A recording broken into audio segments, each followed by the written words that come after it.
Voilà, justement, l'invité que l'on reçoit à présent a étudié au CES Ouest, mais pour un tout autre sujet que nous l'accueillons aujourd'hui, c'est Nat Wang. Bonjour. Bonjour. Vous êtes fondateur de l'ONG Water Inception, une ONG qui vient d'être créée avec un ami nyonnais également. L'objectif, c'est d'acheter un générateur capable de produire 400 litres d'eau par jour. Il y a une campagne de crowdfunding qui a été lancée. 14 000 euros à peu près recueillis jusqu'à présent sur un total de 50 000 euros. Expliquez-nous d'abord ce projet de machine. En quoi est-ce que consiste déjà cette machine ? Alors c'est une machine que j'ai découvert vraiment par hasard en surfant sur des vidéos sur YouTube. Et je suis tombé sur la vidéo de cet inventeur espagnol qui a créé un générateur d'eau qui s'appelle atmosphérique. C'est des machines qui sont capables en fait de condenser l'humidité dans l'air, ainsi infime soit-elle, pour en fait la transformer en eau potable, même dans des conditions très sèches, voire désertiques. Alors quand j'ai vu ça, j'étais un peu sceptique. J'ai quand même fait des recherches, ça m'intéressait vraiment, et j'ai appelé l'entreprise en Espagne. Et ils m'ont dit non, ça existe déjà, c'est pas un prototype. Si vous voulez la voir, venez à Séville. Vu que je n'avais pas visité cette ville, je me suis dit d'une pierre deux coups, je vais y aller. Et j'ai eu l'occasion justement de rencontrer cet inventeur qui m'a amené dans son usine pour montrer justement la production, une machine qui était en marche. Et en plus, bien sûr, j'ai demandé le test ultime de pouvoir boire l'eau qui venait de cette machine. Il m'avait fait boire de l'eau qui sortait du robinet avant ça, espagnol, et clairement l'eau qui sortait de la machine avait un meilleur goût. Je ne vais pas la comparer à de l'Evian, mais en tout cas, elle avait un goût qui était très neutre, et pour moi, c'était complètement vendu à ce moment-là, et c'est à partir de là que j'ai eu l'idée de trouver une utilisation pour ces machines. Et l'inventeur voulait les utiliser dans un contexte humanitaire, et c'est un peu comme ça que je me suis orienté. Alors justement, l'objectif, c'est de pouvoir récolter les fonds, donc, notamment pour cette machine, l'envoyer au Liban, dans un camp de réfugiés qui abrite 147 réfugiés syriens, un camp que vous avez visité, et c'est ça qui vous a aussi donné l'objectif d'amener cette machine dans ce camp de réfugiés. Qu'est-ce que vous y avez trouvé sur place? Qu'est-ce qui vous a frappé? Tout d'abord, les premières choses qu'on a vues, c'était les tentes. C'était des tentes qui étaient fournies par l'Agence des réfugiés des Nations Unies, qui étaient là depuis 3-4 ans. Et c'était des tentes qui étaient vraiment...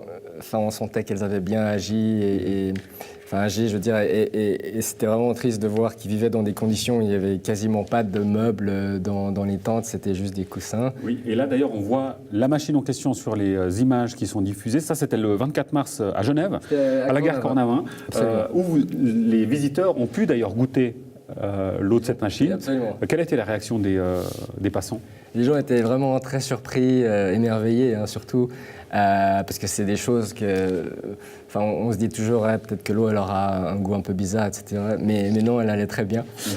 Et vraiment, voir l'eau qui pouvait se condenser même au milieu de la gare de Genève, même si ce n'était pas des conditions optimum, ces machines doivent être à l'extérieur à la base, mais on arrivait quand même, vu que le hall était assez grand, à condenser l'humidité de l'air, de montrer que l'eau qui se produisait en live, et c'est vraiment ce qui émerveillait les gens, on pouvait voir à travers la petite fenêtre, justement. Oui, on l'a vu effectivement aussi sur les images. Alors, si vous récoltez ces 50 000 euros, il y a bien sûr la machine, mais c'est aussi le transport et l'installation, et 14 panneaux solaires, parce que, évidemment, il faut faire marcher cette machine. Absolument. Alors, l'idée des panneaux solaires, c'est qu'au Liban, le problème, c'est que l'électricité, malheureusement, n'est pas très stable, surtout dans ce camp de réfugiés particulièrement.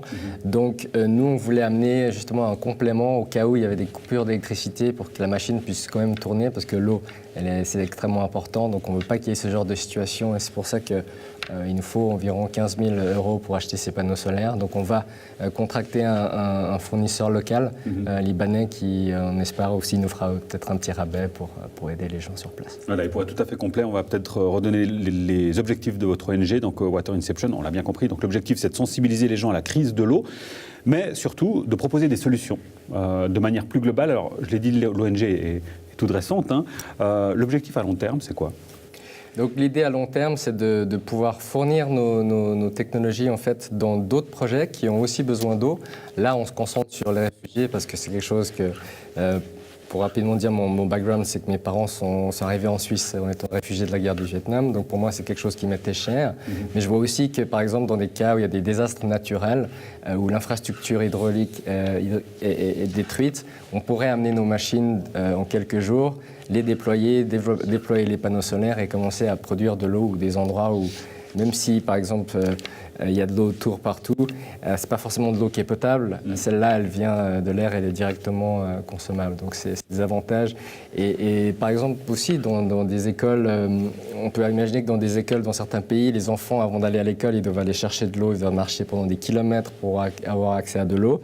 Alors que là, on pourrait peut-être s'associer avec une autre association qui s'occupe d'une école et là, fournir une installation pour que les écoliers puissent obtenir de l'eau potable en allant à l'école et ramener ensuite ça à la maison, par exemple.